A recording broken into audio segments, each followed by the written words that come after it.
لاباس عليكم؟ كلشي بخير؟ كتعاودوا كي دايرين مع هاد الصهودات؟ نتمنى ان اموركم كلها على خير. اليوم البنات، ما نطولش عليكم، جيتكم بواحد العصير اللي غنحضروا بالفلون فاني. استعملت هذا، درت معاه نص سيترو ديال الحليب، درتو في كاسرونه هكايا، درت معاه سيتر ديال الحليب، ودرت معاه 3 المعالق ديال السنيده، والسكر حسب الذوق.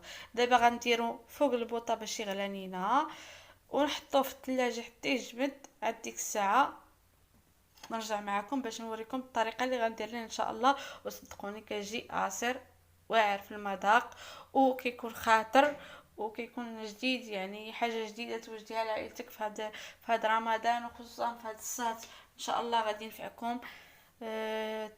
يعني ندير هذا باش يغلى ليا، ونديرو في الثلاجه باش يبرد ليا. نرجع لكم. الناس، انا درت هنا الفلون ديالي مع الحليب وداك السنيده، درتو حتى يطبخ لينا، ومع التحريك بطبيعه الحال ما نغفلوش عليه يلصق حتى كيبان لينا بلي راه طلع داك الحليب. نطفيو عليها البنات، انا نخليه في هادي، ندخلو الثلاجه، ندخلو المجمد حتى يجمد ليا، نخليه انا في هادي حيت ما نقدموش في هادي ما والو، حيت غنطحنو مع الفواكه اللي وريتكم قبيله.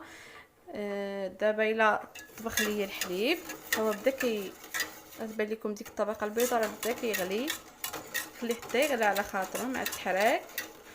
وديك الساعه ندخلو للمجمد تقريبا حتى يجمد ليا، تيولي تيتجمع ليا. ديك الساعه باش نجي معكم باش نعصرو ان شاء الله.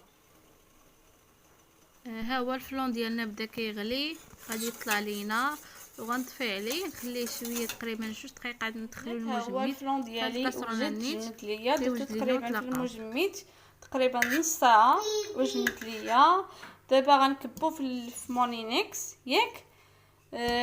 وديك الساعه غنزيد معاه واحد الموزه وواحد التفاحه وشويه ديال الحليب، تقريبا كاس ديال الحليب، ونعصر الكل ونرجع لكم البنات. البنات داك الفلون كنكبوه في مونيكس،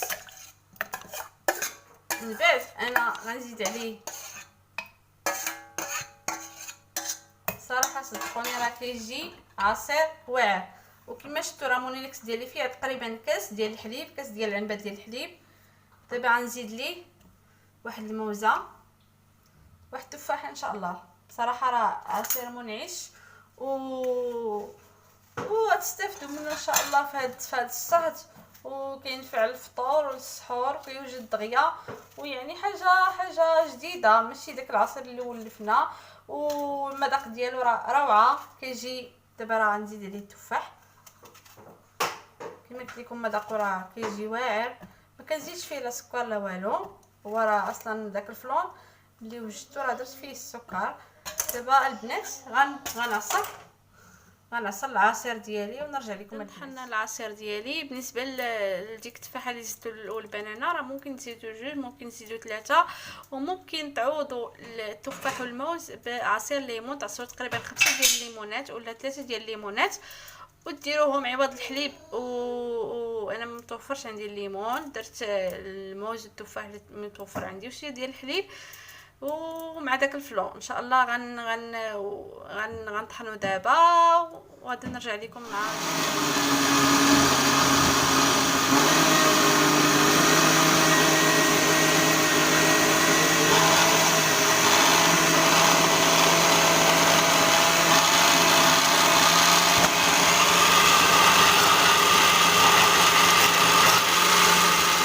العصير ديالي. من بعد ما وجد شتي كي كيولي، صراحه كيجي واعر، كيولي خاطر.